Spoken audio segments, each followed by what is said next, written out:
श्री गुरुवे नमः। नवकुलाय विद्महे विषदंताय धीमहि तन्नो सर्प प्रचोदयात्।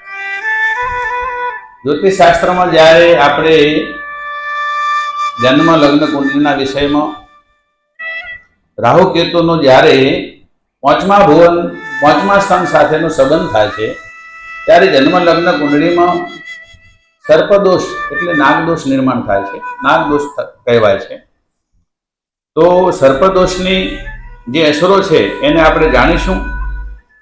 જાતક છે તર્ક વિતર્ક કરનાર, પુરુષાર્થ કરવા છતાં એને સફળતા ન મળવી, રાત્રે ઝબકીને જાગી જવું, ઊંઘમાં વાર્તાલાપ કરવો વગેરે અસરો, અરિષ્ટ ખરાબ અસરો જોવા મળે છે, નેગેટિવ અસરો જોવા મળે છે। તો પોઝિટિવ માટે આપણે એને શું પુરુષાર્થ કરવાથી જેનું નિવારણ થઈ શકે એના વિષયમાં હું પણ તમારી સમક્ષ જોડે મૂકી રહ્યો। તો નાગબલી અવશ્ય કરવી, નાગદેવની એટલે શેષ નારાયણની અવશ્ય પૂજા પણ અર્ચના કરાવવી, પિતૃ શાંતિ કરવી, શિવ શક્તિની ઉપાસના અને આપણા ઘરે શ્રી નવચંડી યજ્ઞ કરવાથી સર્પદોષ નાગદોષનું અવશ્ય નિવારણ થઈ જાય છે।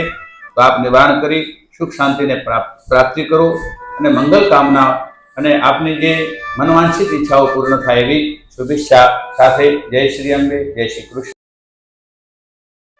આજે આપણે નાગદોષ સર્પદોષના વિષયમાં તમારી સમક્ષ જે ચાર્ટ મૂકવામાં પાંચમું સ્થાન અહીંયા છે। જાતકનું જન્મ લગ્ન ભલે ચાહે 12 રાશિમાંથી ગમે તે હોઈ શકે, પરંતુ જ્યારે રાહુ કેતુનો સંબંધ પાંચમા સ્થાન સાથે થઈ જાય છે ત્યારે નાગદોષ જન્મ લગ્ન કુંડળીમાં નિર્માણ થાય છે। જાતકના જીવનમાં એની અસરો તો તર્ક વિતર્ક કરનાર, પુરુષાર્થ કરવા છતાં સફળતા ન મળવી, રાત્રે ઝબકીને જાગી જવું, ઊંઘમાં વાર્તાલાપ કરવો વગેરે ખરાબ અસરો જોવા મળે છે। તો તેના ઉપાયના સંદર્ભમાં આપણે નાગબલી દ્વારા અવશ્ય નિવારણ કરવું, પિતૃ શાંતિ અવશ્ય કરાવવી, શિવ શક્તિની ઉપાસના, શ્રી નવચંડી યજ્ઞ પણ ઘરે કરવાથી આ સર્પદોષથી આપણે બચી શકાય છે। અને બુધવારે જરૂરિયાતને ભોજન યા દાન આપવાથી પણ નાગદોષમાંથી આપણે બચી શકીએ છીએ। એવી મંગલ કામના સાથે આપ સર્વેને જય શ્રી અંબે, જય શ્રી કૃષ્ણ।